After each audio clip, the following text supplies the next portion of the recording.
meskipun dia ada di dalam perutnya. Dan inilah makna dari hayatun hukman. Al-hayatu ala hukman, ya. Hidup secara hukum. Kita nggak lihat dia hidup, tapi secara hukum, secara medis, ya, bahwasanya dia ada di dalam perut ibunya tadi. Makanya jadi di dalam perut ibu itu dia mendapatkan warisan kalau dia dalam kondisi ada, ya, ada. Wa illam tunfaqu fihi ruh. Nah, ini kata Syekh, meskipun janin itu belum ditiupkan ruh, kata Syekh. Berarti kurang dari berapa bulan, Pak? 4 bulan kan? Kurang dari 4 bulan kalau dipastikan ada janin di perut ibunya, kemudian ayah dari janin ini meninggal dunia, maka janin ini dia termasuk ahli waris. Tapi syaratnya apa? Kita lanjutkan. Bisyaratin khurujihi hayyan, dengan syarat ketika dia lahir dalam kondisi hidup. Nah, ini syaratnya. Dengan syarat janin ini nanti ketika lahir dia dalam kondisi hidup. Tapi kalau dalam kondisi tidak hidup, maka dia tidak dapat warisan. Ini penjelasan Syekh Muhammad bin Shalih Al-Utsaimin. Ya jemaah, ya. Nah, ini 2 syarat, ya, dalam masalah waris. Wa amma syaratul ilmi bis-sabab al-muqtada lil-irs. Adapun syarat yang ketiga, yaitu mengetahui hal-hal yang berkaitan dengan waris. Walian al-irsa murattabun ala awsafin. Karena kondisi warisan itu kan awsafun, ya, dia terdiri dari berbagai macam keadaan. Kal wiladah wal ubuwah, baik karena keturunan, wal ubuwah atau karena jalur ayah, awil ukhuwah wal zawjiyah, karena persaudaraan, karena hubungan suami istri, wal wala wa nahwi dzalika, atau karena membebaskan budak dan yang lainnya. Jadi gambaran kondisi pembagian warisan itu bermacam-macam, sehingga orang harus paham, ya, harus paham. Bisa jadi jamaah seperti yang kita bahas setiap pekan itu masalah waris. Satu orang punya masalah warisan masing-masing, ya kan? Tergantung dari ahli waris yang masih hidup. Maka orang itu harus paham. Kalau dia mau sebagai yang menentukan pembagian warisan, dia harus paham, dia harus ngerti, ya, siapa yang berhak, siapa yang tidak berhak, siapa yang dapat, siapa yang tidak dapat. Dia harus paham. Nah, ini maksudnya. Fa idza lam tahaqqaq wujud hadhihi al-awsaf lam nahkum bi thubuti ma rutiba 'alaiha min al-ahkam. Dan apabila tidak terpenuhi, ya, hakikat dari sifat-sifat dalam masalah waris, maka kita tidak bisa menetapkan warisan untuk seseorang. Ya, dan syurut disubutil hukmi ajusadifu mahillahu, ya, karena di antara syarat, ya, tetapnya suatu hukum adalah ajusadifa mahillahu, yaitu apa? Harus ada sifat-sifat yang sudah ditentukan. Fala yukrahu bi syai'in illa ba'da wujudi asbabihi wa syurutihi wa ittifaqi mawanihi. Dan tidak bisa kita menetapkan suatu hukum sampai adanya sebab, adanya syarat, dan juga tidak adanya penghalang. Ingat 3 ini. Kita nggak bisa bagi warisan sampai terpenuhi 3 syarat. Yang pertama, harus adanya apa? Sebab-sebab warisan. Kita paham sebab-sebab warisan. Yang kedua, syurut, syarat-syarat waris yang kita bahas tadi, dia paham. Kemudian yang ketiga, ittifaqu mawani'ihi, dia tahu tidak ada yang menghalangi terjadinya warisan. Kalau terpenuhi 3 ini, maka baru dia bisa menetapkan hukum waris, ya. Wa ma'na al-ilmi bis-sabab al-muqabil lil-irsi, ya, makna dari mengetahui sebab-sebab masalah waris, ya, berkaitan dengan waris, anta'lama kaifa yattasilul warisu bil waris, adalah pengetahuanmu tentang hubungan antara ahli waris dengan yang mewariskan. Benar sih, yang mewariskan atau yang warisnya? Yang mewariskan bahasa kita apa nih? Ya, yang punya harta kan, yang mewariskan. Benar berarti, ya, pilihan bahasa Indonesianya, ya. Jadi maksudnya engkau mengetahui hubungan apa antara ahli waris dengan orang yang mewariskan tadi. Ini penting, ya, karena nggak semua kerabat, nggak semua orang yang punya hubungan rahim itu adalah ahli waris. Nah ini penting ya dipelajari. Hal huwa zauj, apakah laki-laki itu suaminya atau bukan, atau mantan suaminya? Ini harus tahu. Au qaribun, ya. Atau dia cuma kerabatnya, laki-laki ini jangan cuma kerabatnya saja, bukan ahli warisnya. Ini juga harus tahu. Au nahwi dzalika, atau kondisi-kondisi yang lainnya. Lakin hahuna halani, ya, akan tetapi ada dua kondisi yang bisa disimpulkan. Ihdahuma an yakuna lil mayyit warisun ma'lumun. Apabila yang meninggal ini memiliki ahli waris yang maklum, ahli waris yang diketahui. Fa'idha arafu annahu awla bi irsil mayyit minhu. Kemudian tiba-tiba ada orang lain yang dia mengatakan dia lebih utama dengan warisan tersebut. Tapi hadil hal, maka dalam kondisi ini jemaah sekalian, la budda an na'lama bi kayfiyati ittisal al-mudda'i bil mayyit. Kalau dalam kondisi begini ada yang ngaku saya lebih dekat sama yang meninggal itu, dan dia bagian dari ahli waris, maka solusinya jemaah sekalian kita harus paham tarik jalur antara dia sama yang meninggal dan juga ahli waris lagi sama yang meninggal. Jangan yang mengaku itu saudara laki-laki yang meninggal, dia ahli waris benar, ternyata ditarik ada ahli waris yang lain yang lebih dekat hubungannya sama yang meninggal tadi. Oh itu ternyata anak dari yang meninggal tadi. Lebih utama mana jemaah? Lebih dekat mana? Ya anak. Maka kemungkinan karena adanya anak tadi, saudara yang wafat tadi, ya, berarti paman dari anak-anak yang meninggal tadi, maka dia bisa tidak dapat. Dan ini kan banyak di masyarakat ya, yang mengaku saya lebih dekat hubungannya sama yang meninggal tadi. Saya kerabatnya lebih kuat, lebih dekat. Kami bersaudara, lahir dari rahim yang sama. Ya, kami dari kecil bersaudara kandung, susah senang sama-sama. Kok anaknya yang dapat?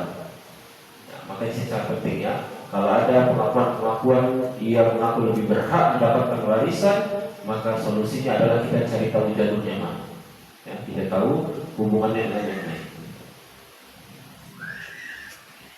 Wa bimanzilatihi minhu aidan, dan juga kedudukan yang serupa dengannya, bi anna lam annahu akhuhu aw ibnu akhihi wa ibnu ammihi. Seandainya yang dia permasalahkan adalah orang-orang yang satu tingkatan dengannya, maka kita harus tahu dulu ya, apakah itu saudaranya mayit atau pamannya mayit, atau anak saudaranya, atau itu anak pamannya, sepupunya dari mayit. Bahwa ba'idun bimanzilatin minal mayyit aw qarib, dan juga kita harus tahu orang ini dekat atau jauh kedudukannya dengan mayit ya. Lita'lamu bidzalika ayyuha aula bil irsi. Dengannya maka kita maka kita akan tahu siapa yang lebih berhak untuk mendapatkan warisan. Wala yakfi bi hadhil hal an ta'lama annahu qaribuhu wa nahwi. Dalam kondisi begini jemaah sekalian, kita nggak cukup kalau cuma tahu oh itu saudaranya, kemudian langsung kita kasih, iya dia dapat warisan. Tunggu dulu. Makanya orang yang jawab pertanyaan waris itu, dia juga harus memastikan ada nggak yang lebih dekat hubungannya dengan yang meninggal tadi. Dia mengatakan saudaranya masih ada, ya, ataupun cucunya ada, cucunya laki-laki dan perempuan ada. Dia langsung kemudian tanpa dia mencari kepastian langsung menjawab, oh iya cucunya pasti dapat warisan. Oh ternyata masih ada anak dari yang meninggal dunia, anak yang wafat tadi. Berarti gimana? Maka harus benar-benar dipastikan. Yang harus tahu benar-benar kondisi.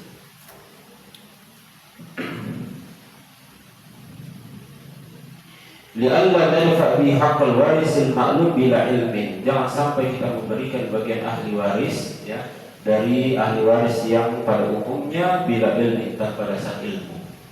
Maka pelajari ya. Kita akan sama-sama belajar nanti. Kemudian berikutnya as-tsaniyah, dalam kondisi yang kedua, alla yakuna lil mayyit warisun ma'lum. Apabila yang meninggal atau yang wafat ini tidak meninggalkan ahli waris yang diketahui. Tapi hadir hal yakfi an na'lam annahu qaribuhu aw min qabilatihi wa nahwi. Maka dalam kondisi yang begini kita cukup cari tahu ya, cari tahu karib kerabatnya atau dari kabilahnya saja. Contoh, ada orang yang meninggal dan tidak diketahui, dia tidak ada anak, tidak ada istri, tidak ada paman, tidak ada kakak, tidak ada bapak, tidak ada ibu, misalkan begitu. Benar-benar tunggal dia, tapi dia banyak hartanya. Dia meninggal, gimana cara cari tahu ahli warisnya jamaah? Maka kata Syekh, yakfi an na'lama annahu qaribuhu aw min qabilatihi. Kita cukup cari tahu ya, adakah orang yang dari kerabatnya, yang dia atau dari kabilahnya. Maka dari sini sudah cukup bisa diberikan. Walistasnahu walistaknas ya, dihadza bima rawahu Abdullah bin Buraidah. Hal ini diambil dari istiqnasan ya, dalil istiqnas ya, pengambilan hukum dari riwayat Abdullah bin Buraidah an abihi, dari ayahnya, qala mata rajulun minal Juza'ah. Ada seorang yang wafat dari kabilah Juza'ah, dari daerah Juza'ah. Fa'utiya Nabi sallallahu alaihi wasallam, maka dibawakan harta warisan itu di hadapan Nabi sallallahu alaihi wasallam. Apa kata Rasulullah? Iltamisu warisan aw zarahim. Carikan ahli warisnya atau yang punya hubungan kerabat dengannya, kata Nabi. Karena orang ini mati sendirian, ya, tidak ada keluarga intinya, maksudnya gitu. Kata Nabi apa? Iltamisu warisan aw zarahim. Cari tahu dulu ahli waris yang lain, atau zarahim, atau orang yang punya hubungan rahim dengannya. Walau yajidulah warisan wala zarahim.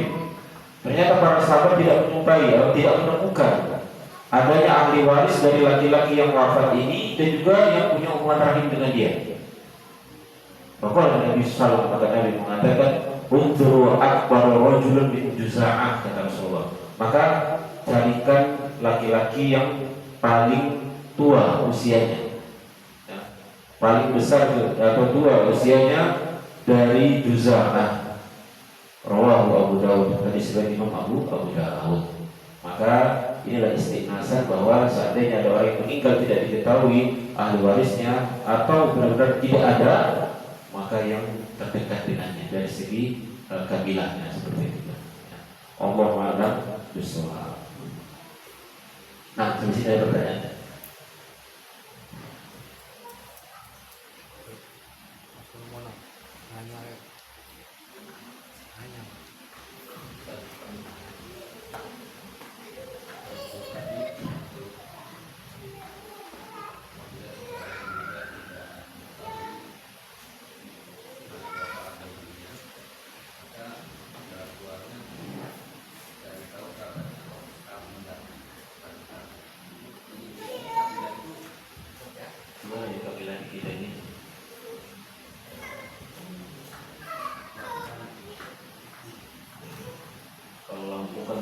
Misalkan suku Lampung, banyak kan Lampung ini. Ya kabilah yang marga lah mungkin ya. Kalau kayak yang punya marga, mungkin di marganya. Kalau memang tidak ada ahli waris intinya, bisa gitu loh marganya. Karena marga itu kan lebih sempit dari suku ini. Ini suku, di dalam suku itu ada marga-marga gitu kan. Allah akan sepi kan. Ada nggak bisa jadi mungkin? Bisa jadi ada kemungkinan kan? Ada.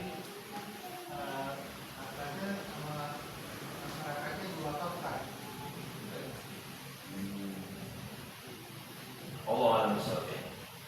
Kenapa diwakafkan? Karena kan diwakafkan itu kan salah satu akad yang memiliki harta berniat untuk mewakafkan, atau ada wakil dari yang punya harta itu mewakafkan hartanya. Allah akan soal. Kalau dari penjelasan ini justru dicari yang dari kabilahnya. Allah.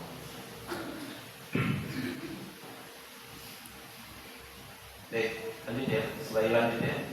Kemudian yang berikutnya adalah asbabul irsi, sebab-sebab warisannya, sebab-sebab waris. Ini sudah sering diulang-ulang, apa kita jelaskan kembali. Wa asbabul irsi salasa, dan sebab-sebab waris itu ada tiga: nikahun, wa nasabun, wa wala'un. Pernikahan, tali nasab dan wala. Ya, nanti dijelaskan. Fan nikah, sebab waris yang pertama adalah pernikahan. Apa maksudnya? Aqduz zaujiyatis sahihah, akad suami istri yang sah, hubungan suami istri yang sah. Ini makna dari pernikahan. Fatarisu bi zauju min zaujatihi, maka suami mendapatkan waris dari istrinya. Wazaujatu min zaujiha, dan istri mendapatkan waris dari suaminya. Bi mujarradil aqdi, hanya dengan akad, meskipun hanya dengan sekedar akad. Wa illam yahsul waqa'un wala khalwatun, meskipun belum terjadi waqa'. Waqa' itu artinya nikah, ya. Sebagaimana Rasulullah ketika menjelaskan kepada laki-laki, ya, tatkala istrinya dalam kondisi haid, ya kan, karena mengatakan isna kulla syai' illa nikah, ya, lakukan apapun kecuali nikah. Maknanya apa? Waqa'. Waqa' itu apa? Ya, berhubungan. Jadi kembali kepada penjelasan ini jemaah, bahwa hanya dengan sekedar akad, ya, hanya dengan sekedar akad, dan mereka belum bercampur, belum berhubungan, ya, maka sudah terjadi yang namanya saling mewarisi antara suami dan istri. Walau khalwah, meskipun juga belum berdua-duaan, ya, yang sudah sering kita kasih contoh, ya, di meja akad meninggal salah satunya, misalkan terjadi di meja akad dan sudah selesai akad nikahnya, sudah ada ijab qabul atau sudah qabul, sudah ada penerimaan, ya kan, saya terima nikahnya, sudah dikatakan sah, selesai, maka saat itu juga status mereka adalah suami istri. Di umumi qaulillahi ta'ala, hal ini berdasarkan keumuman ayat di dalam surat An-Nisa ayat ke-12. Allah mengatakan walakum nisfu ma taraka azwajukum, bagi kalian para suami mendapatkan setengah dari harta yang ditinggalkan istri-istri kalian. Dan juga dalam ayat selanjutnya walahunna rubu'u mimma taraktum, dan bagi mereka, hunna kan mereka perempuan, ya, walahunna, dan bagi mereka para wanita, itu para istri, ar-rubu', seperempat, mimma taraktum, dari apa yang kalian tinggalkan. Wal mar'atu takunu zaujatan bi mujarradil aqdi, dan seorang wanita dia dikatakan seorang istri atau dikatakan statusnya seorang istri bi mujarradil aqdi, hanya dengan sekedar akad, ya kan? Kalau sudah akad nikah, perempuan itu langsung dibilang oh istrinya fulan, ya, istrinya laki-laki itu, kalau sudah akad nikah.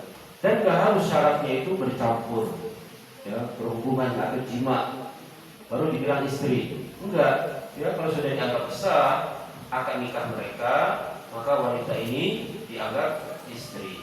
Wala takunu zauja illa bi'aqdin sahih, dan tidaklah seorang wanita dikatakan istri dari seseorang illa bi'aqdin sahih, kecuali dengan akad yang sah, akad yang benar, ya.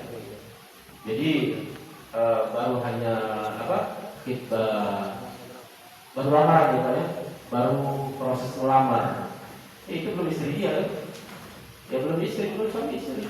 Dia kalau meninggal dia bukan siapa-siapa, ya, bukan mewarisi, karena bukan siapa-siapa. Apalagi sekarang bahasa sekarang apa, tunangan, itu lebih jauh lagi, baru tunangan itu.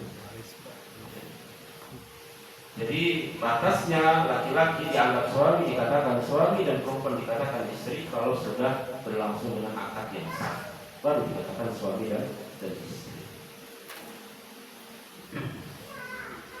Warwal khamsatu min hadisnya Alqamah, dan diriwayatkan oleh para ulama, ya, dari hadis Alqamah an Abdullah bin Mas'ud radhiyallahu anhu, dari Abdullah bin Mas'ud, semoga Allah meridhoinya, annahu qada fi imra'atin tufiya anha zawjuha, bahwasanya Abdullah bin Mas'ud pernah menyelesaikan masalah waris terhadap seorang wanita tufiya anha zawjuha, yang mati, yang dia ditinggal mati oleh suaminya. walam yakun dakhala biha, dan suami yang mati ini, yang meninggal ini, lam yakun dakhala biha, belum mencampurinya. Ini dijelaskan dalam riwayat Abdullah ibnu Mas'ud. Annalah al-miras, ya, bahwasanya Abdullah bin Mas'ud mengatakan wanita ini meskipun dia belum belum dicampuri oleh suaminya yang mati tadi, annalah al-miras, dia tetap dapat warisan, kata Abdullah bin Mas'ud. Fasyahida Ma'qil bin Sinan al-Ashja'i, kemudian hukum yang ditetapkan, ya, persaksian ditetapkan oleh Ibnu Mas'ud ini juga diakui oleh Ma'qil bin Sinan al-Ashja'i, dan mengatakan ada Nabi sallallahu alaihi wasallam qada fi Barwa' binti Washikin, bahwasanya Rasulullah pernah, ya, menyelesaikan hukum waris untuk seorang wanita yang bernama Barwa', putrinya Washik atau bintu Washikin, bimisli ma qada bihi, ya, dalam kondisi yang sama yang juga dilakukan oleh Abdullah ibnu Mas'ud. Wasaqahu Tirmidzi. Hadis ini disahihkan oleh Imam Tirmidzi. Jadi jamaah rahimani wa rahimakumullah, ya, bahwa dengan akad yang sah, selalu kita ulas kemarin, selalu kita ingatkan, dengan pernikahan yang sah meskipun belum bercampur, maka mereka berhak mendapatkan warisan, ya. Dan ini nanti ada cabang-cabangnya, furu', ya, dalam masalah-masalah yang lain. Makanya kalau kemarin itu langsung kita sampaikan, ya, masalah talak, talak satu, talak dua, itu sebenarnya nanti dijelaskannya. Ini yang dalam kesimpulannya, dalam kondisi tetap adanya status suami istri, kalau salah satu yang meninggal dunia, maka dia saling mewarisi. Ini bisa diperluas, ya, dalam masalah talak, cerai dan yang lainnya, ya. Dalam masa pernikahan, ya, intinya pernikahan itu sah menurut agama. Baik, lanjut sedikit lagi. Wan nasab war rahim, adapun dengan nasab itu adalah rahim. Wa huwa al-ittisalu baina insanaini bi walidatin qaribatin aw ba'idatin, yaitu ittisal hubungan antara dua orang karena wilayah, karena kelahiran. Qaribatin aw ba'idatin, baik hubungan dekat maupun jauh. Liqaulillahi ta'ala wa ulul arhami ba'dhum awla bi ba'din fi kitabillah. Dan ulul arham, yang punya hubungan rahim itu sebagian adalah wali bagi sebagian yang lain. Maksudnya apa? Pelindung bagi sebagian yang lain di dalam kitab Allah. Nah, jadi nasab, ya, nasab ini yang menjadi sebab kedua untuk mendapatkan warisan. Ya, tanpa jalur nasab, maka kemarin kita kasih contoh roboah, persusuan itu bukan sebab mendapatkan waris. Kalau persusuan saja yang bisa memahramkan yang tadinya dia bukan mahram menjadi mahram karena persusuan itu sampai sampai kenyang, ya, maksudnya bukan sekali atau dua kali, ya, bisa menjadikan mahram, ternyata bukan dari bagian ahli waris, apalagi hanya sekedar adopsi atau yang anak angkat yang lain, maka ini bukan bagian dari waris. Kemudian yang terakhir adalah al-wala. Wala al-itaq, yaitu pembebasan budak. Wa huwa al-'usuba allati tasbutu lil mu'tik wa 'asibatihi al-mu'tasim bi anfusihim. Maka ini diberikan kepada yang membebaskan budak, ya, kepada orang yang telah membebaskan budak, maka mereka mendapatkan waris. Allahu a'lam bishawab. Jadi inilah tiga hal, ya, sebab-sebab warisan. Sebelum itu ada pertanyaan? Coba. Itu kayaknya kurang tahu gitu. Nah, insyaallah jelas, ya, ini yang bisa kita bahas malam hari ini sebab warisan. Insyaallah kita lanjutkan